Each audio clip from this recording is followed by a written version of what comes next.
Well, good morning and happy Wednesday, campers, or, whatever day you're listening to this on. I'm your host, Erica Fett, and today I am super excited for part 2 of the most terrifying cold weather cryptids and monsters out there. The first episode was last week, and it was all about the Yeti and the abominable snowman, and I had so much fun reading your comments and your own theories about what the Yeti or what this abominable snowman could be, whether it be bears or aliens. I just love reading all of your comments. So thank you all so much for all the love on the past episode. It was super fun. Last episode, I also talked to you about how while I was doing the research, I kind of gave myself my own little fright because I was reading all about the Wendigo pretty much all day, like last Sunday. And I live out in the woods, and of course, it's night and it's snowy here in Ohio. So it's like the perfect kind of embodiment of what a Wendigo would live in. And I was outside at night and I was taking my flashlight and looking around, and then I saw two eyes and I totally creeped myself out, and I was like, no, I have to stop reading about this. So I did the Yeti and the abominable snowman last week, and I pushed the Wendigo back to this week because the Wendigo is truly frightening. I had so many notes on these topics that I decided to kind of break these episodes up into two-parters. And after I got done last week with the Yeti, I was sitting there and I was like, oh, I only got 20 minutes. And then by the time I was done and exported everything, I was like, it was 45 minutes. So I guess time just flies when you're having fun talking about, all these creepy cryptids and monsters, which thanks so much for you guys enjoying it and entertaining me, I guess, So today, I am going to be talking about the Wendigo, though, and for those of you who aren't familiar with the Wendigo, it is truly terrifying. It's probably, in my opinion, one of the scariest creatures, and it's been featured in tons of popular media, like movies, books, and even video games, like the video game Until Dawn.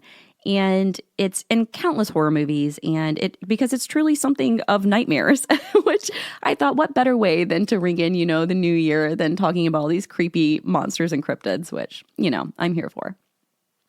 So I guess, we'll dive into the Wendigo. So the Wendigo is a creature that's derived mostly from Algonquin legends, and it roams in areas that are desolate and usually snowy in isolated regions.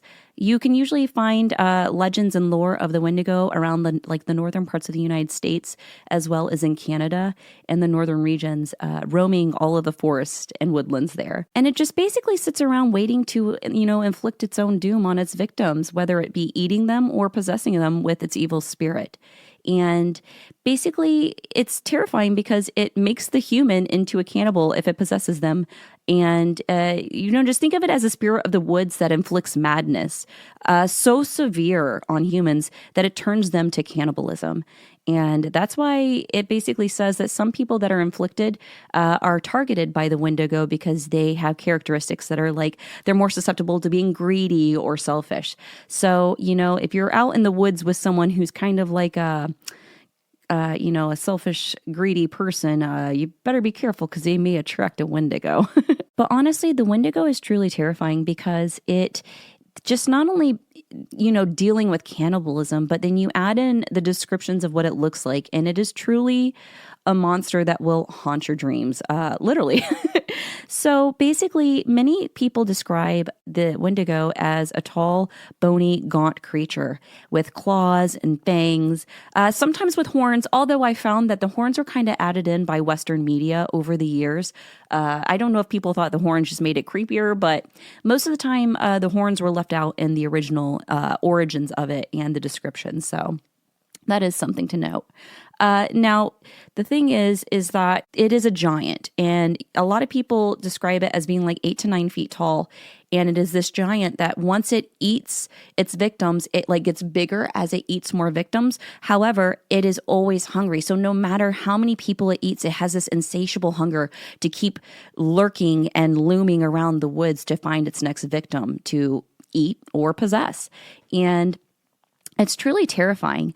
It's really crazy too because there are some descriptions where it says that it has frostbite over its body and it's missing pieces of its own jaw because it ate its own jaw off due to hunger. And legends say that its heart is actually made of ice.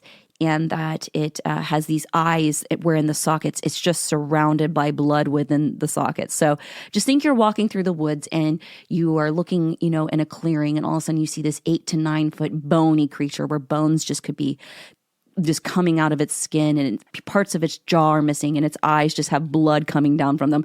I mean, that's terrifying, right? So when we talk about the Wendigo, it's never, associated with good things. It's always bad things. And there are even stories that say a Wendigo is close because you can smell the smell of rotting and decaying flesh coming around and lingering in the air as it gets closer. So it's checking off all the boxes for being just the ultimate creep out in the wilderness. And it's definitely the stuff of nightmares. So although there are so many ways to describe the Wendigo and so many different ways that people refer to it, there's one thing that's for certain is that the Wendigo has a ravenous appetite for human flesh, and there's no changing that. Now, to me, one of the scariest parts about a Wendigo, other than being mauled out in the middle of the wilderness by it or eaten by it, is that if you're possessed by the Wendigo spirit, the influence makes you crave human flesh, and it slowly rots your mind and your sanity, and it makes you basically attack and crave the flesh of those around you. And it could even be the people that are closest to you, like friends or family.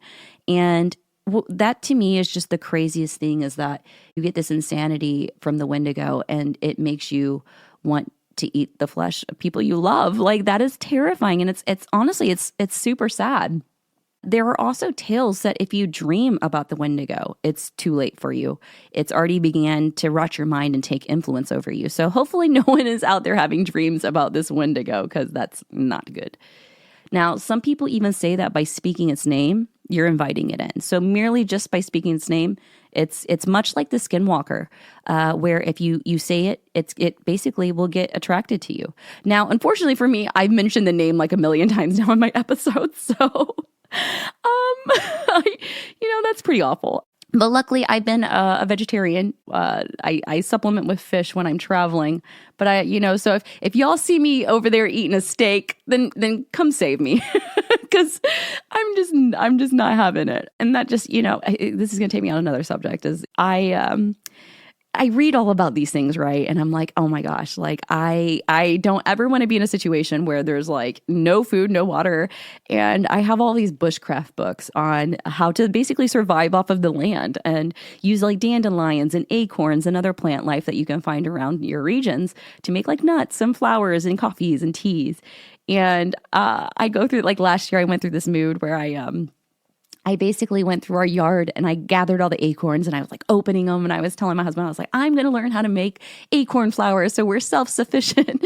Thankfully, he just entertains my insanity and he just deals with it, because by now he knows that I go on these like little trips. But, I just always have all these ideas where I'm like, I don't ever want to have to resort to that. I will literally live off the land. I will literally start doing my own acorn flour and acorn tea. And it's just so terrifying to think about cannibalism in general. It's just so terrifying. I actually, like the other day, I told my husband, I was like, I want to order like a year's worth of dog and cat food just to be safe. And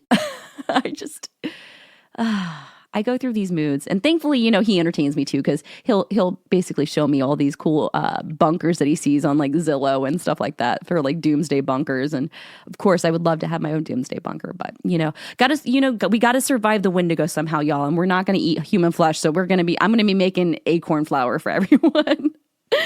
But yeah, it's just so sad, because the Wendigo usually shows up in times where it's hard to find food. So that's why it's often associated with like cold weather.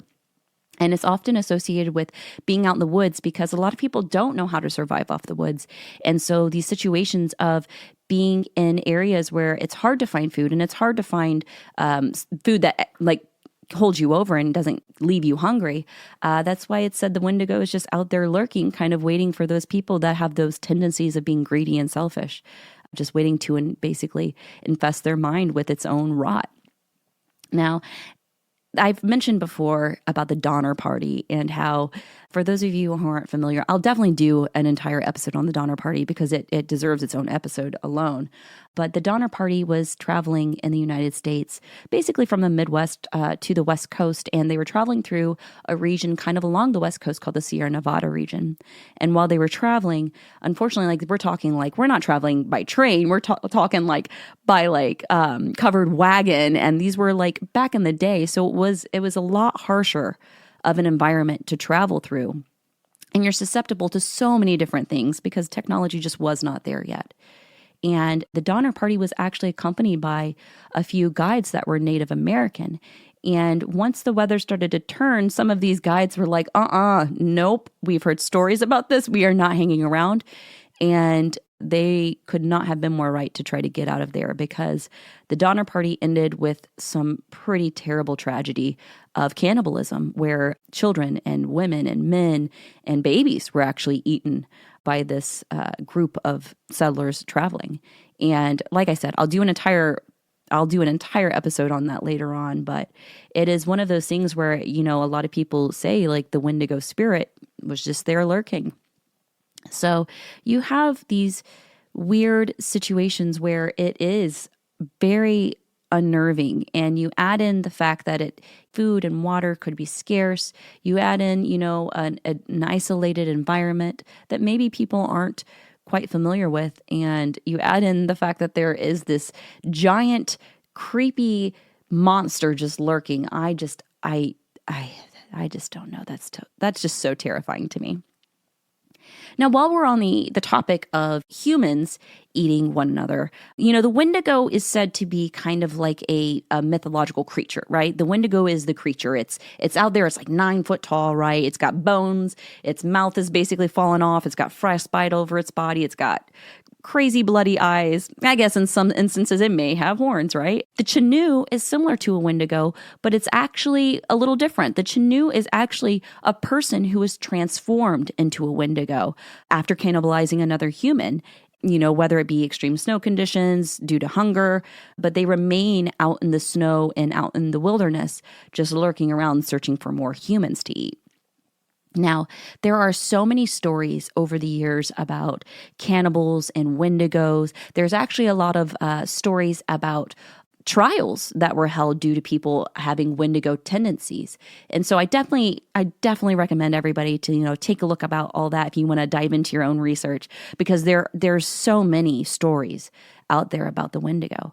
But there is one story that kind of stuck with me, and it was published in 1860 in an Arkansas paper called the Red River Nor'Wester. And the story was about a young boy that killed and cannibalized 6 people north of Ontario along a lake. And basically the story is that an Indian hunter was hunting his moose when he came across a trail, and he thought that maybe, another tribe had made the trail, so he started following the trail. Well, as he's walking along this trail, he comes across a body of an Indian woman who looked so mangled and so torn and so just ripped. Her body was ripped to shreds that he thought it was actually a bear or a wolf attack. And when he got closer, he realized that there was actually a bullet hole in her head. And it made him feel very uneasy because he was kind of like, what is going on here?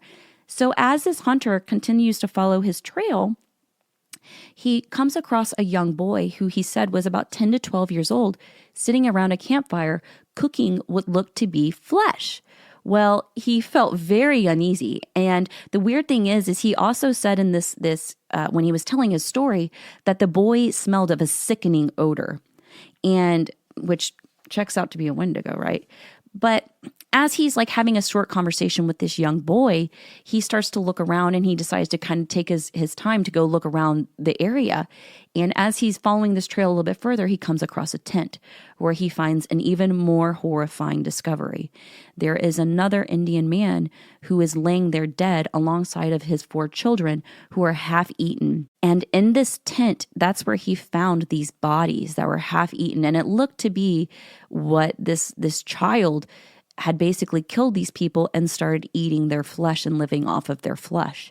Now, the hunter basically was like, I don't want to kill this guy, this little boy, because if I kill this little boy, then people are basically going to think that I'm the cannibal. So what this hunter did is he walked to the nearest encampment and to the nearest tribe, and he basically told them about what happened. and how he found this young boy. The tribe got together and basically formed a search party to go find this boy. And basically the story is that they found him, and his uncle was actually who ended up shooting him, and I guess I don't want to say putting him out of his misery, but basically killing this young cannibal.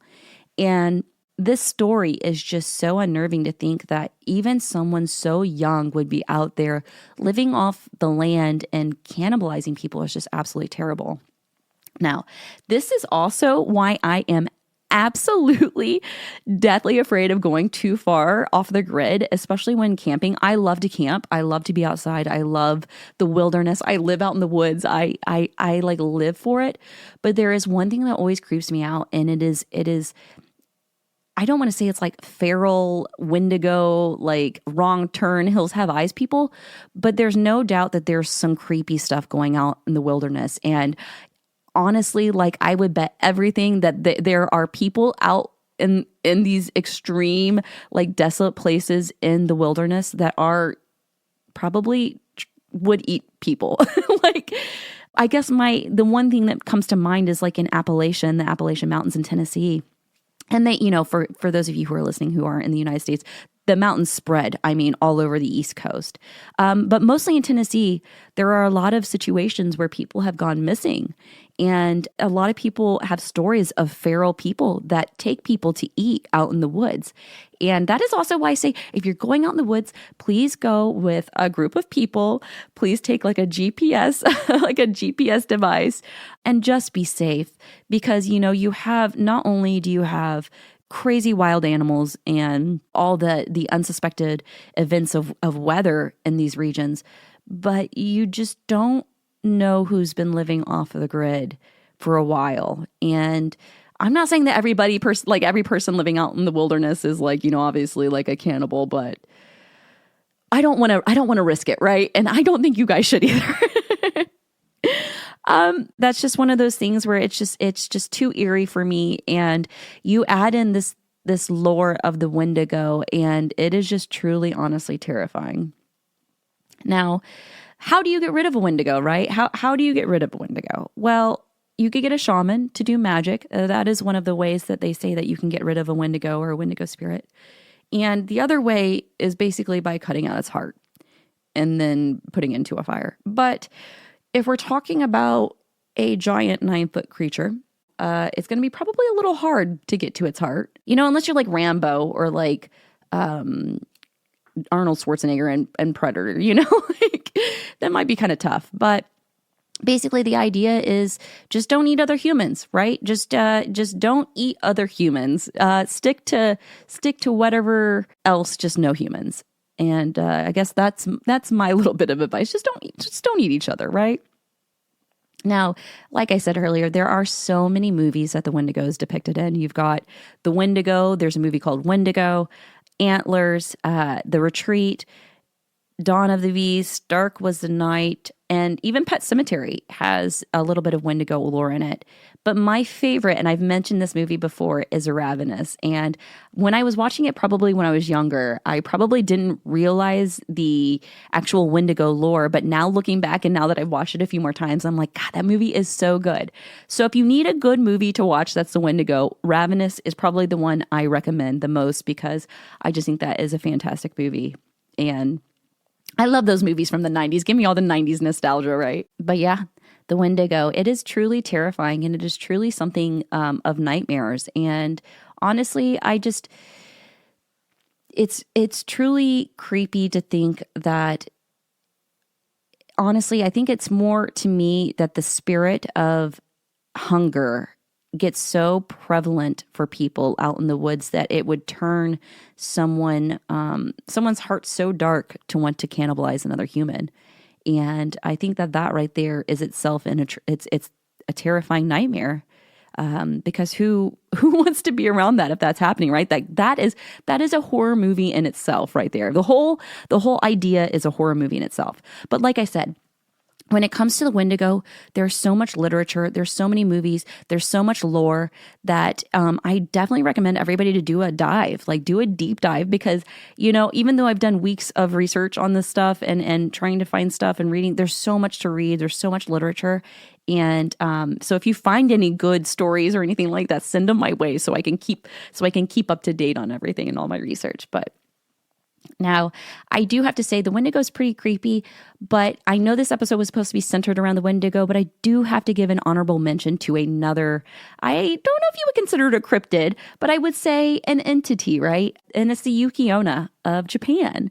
The Yuki Onna definitely makes my list of cold weather, creepy cryptids and monsters and creatures, because the Yuki Onna is itself a very creepy thing. So the Yuki Onna they basically call her the snow lady or snow woman, cold lady. There are many different ways that they describe her. But she's a mythological entity or a yokai that is said to roam the mountains, kind of like the Japanese Alps around that region, at night, usually when it's snowy or there's a snowstorm that's looming. Now, the origins of the snow woman aren't 100%. Some origins say that she was actually a woman who died in the snow.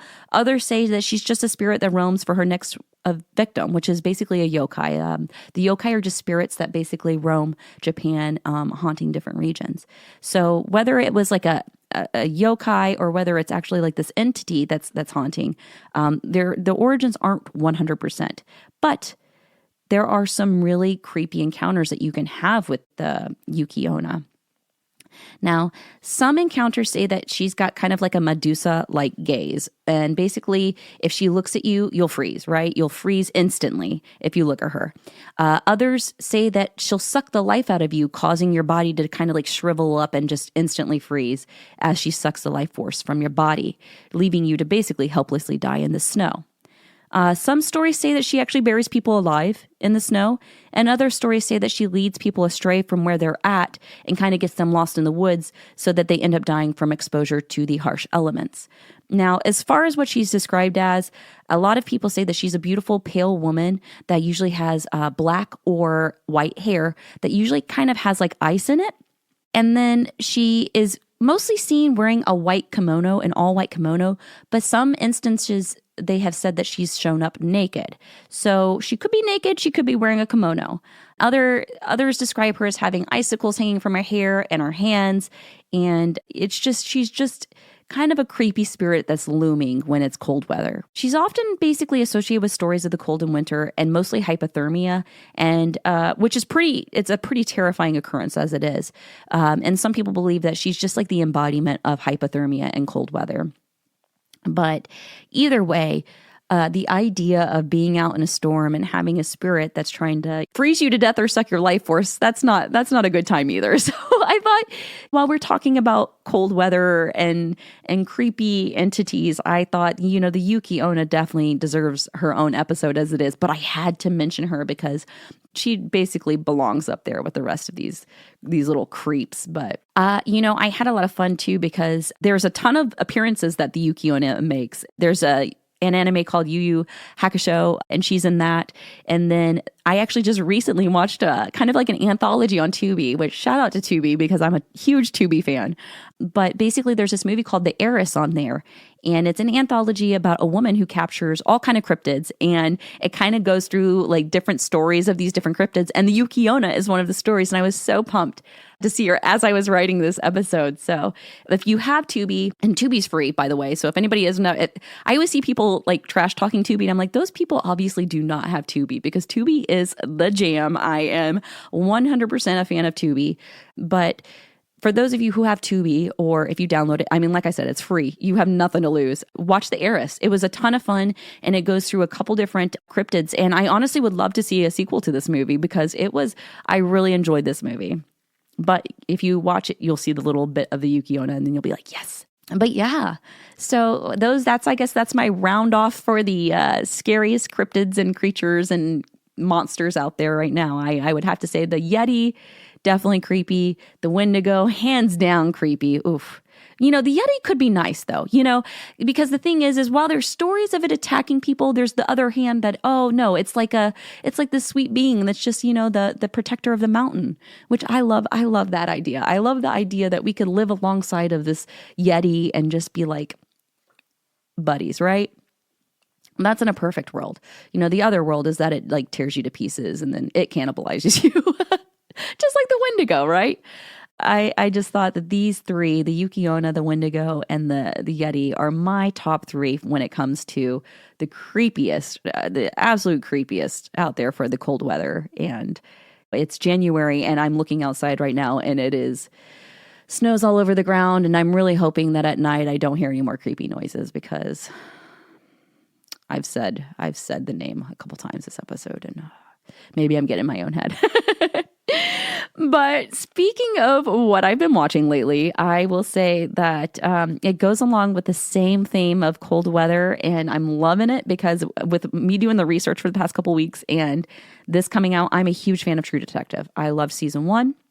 I absolutely love season 3, and I absolutely am already obsessed with season 4. And this season, it fits exactly what we're talking about. So if you're loving this theme of cold weather monsters, definitely check out True Detective.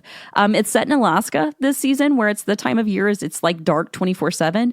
So I honestly think it's super interesting during the show that even though it could be like 11 a.m., you always think it's like past midnight when you're watching the show. So it's kind of adds like that extra little eeriness to it that you just really don't know what time of day it is. And it just is like, it's just eerie all the time there. But this season is so amazing because it's directed by Issa Lopez, which, you have her and you have the dream team extended by Jodie Foster, who is amazing. But then you add in Kaylee Reese, who plays an absolute badass. I'm just loving the season. I want to binge it all. I watched the second episode this last Sunday, and I'm like, I just wish they just put it all out so I could just binge this and enjoy it, because I'm losing my mind week to week. But Kaylee Reese is like my fave. She's like this tattooed total badass, and she's a badass in real life. I didn't realize that she is a boxing world champion. Like, she is insane. I just love her. She's amazing. I just love seeing all the tattooed baddies on TV, and we definitely need more. But what I also love is that she's an advocate of the movement of missing and murdered Indigenous women. And that's a movement that spotlights the harsh realities that Native women are missing, murdered, and trafficked in extremely high numbers. And it brings awareness to that. And I'm happy to see her being such a badass and involved in True Detective, which actually kind of, it mirrors her movement and her involvement and her advocacy in that. And I think it's just so awesome to see such a badass be inspiration for women out there while bringing awareness to things that matter so much. So I'll make sure to post a link to the Native Hope page with the information for you to check that out too. I think that's an amazing movement. And like I said, the True Detective mirrors my episodes of Cold Weather. And, while we're talking about these legends and lore that come from Native Americans, I think it's very important to spotlight some of the injustices going on. So I'll make sure to post all that for you guys though. And I personally love the season of True Detective. I'm a big fan of seeing absolute baddies out there getting it, and I'm invested. I love seeing the power duo, and I'm a stan. So I love all the creepy cold weather stuff. And I'm gonna, since it's gonna be cold weather here in Ohio for like the next 3 months, I'm just gonna keep going and watching the creepy cold weather stuff, right? But yeah, enough about me and what I've been watching. I want to know what stories you all have. So a lot of you have messaged me and said like, oh, I have a story. Where do I send it to? If you have a creepy experience, whether it be like you saw a UFO, you have a ghost in your house, or anything weird, or anything just like not normal. If you go to my website, campcryptidpod.com, there's a little contact section where you can send me your story, and then I can read it for a future Campfire Tales episode, which is where I go through and I read everyone's stories that they send to me. And then we kind of dissect them and just go, wow, this world is so creepy and weird and mysterious. I just don't even know. But yeah.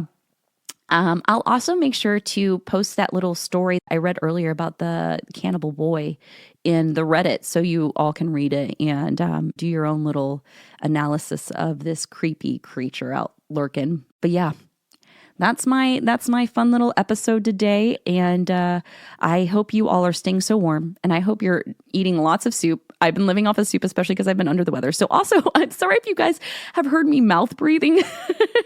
I'm a total mouth breather these days with how sick I've been, but I had to pull it together to do this episode because I was so excited to finally talk about this and yap for another 30 minutes for y'all. But thanks so much, though. I really appreciate all the love that you all have had, especially over my cryptid episodes. So we are Camp Cryptid, and even though I love to talk about everything from movies to creepy UFO experiences to paranormal stuff, I am mystified by cryptids, and I love the idea that it's like Transformers. There's more than meets the eye, right? Like, hopefully out there we can one day find this missing link that might be the Yeti or the Loch Ness monster or some of these crazy little animals or creatures that could be lurking out there that we haven't found yet. But I really appreciate y'all hanging out and just all being like little nerds over cryptids and all the creepy stuff. And I just think it's so fun, and it brings so much joy to my life. So thank you all so much for that. But yeah, I'm going to go try to eat some soup and drink the rest of my coffee and then get about my day.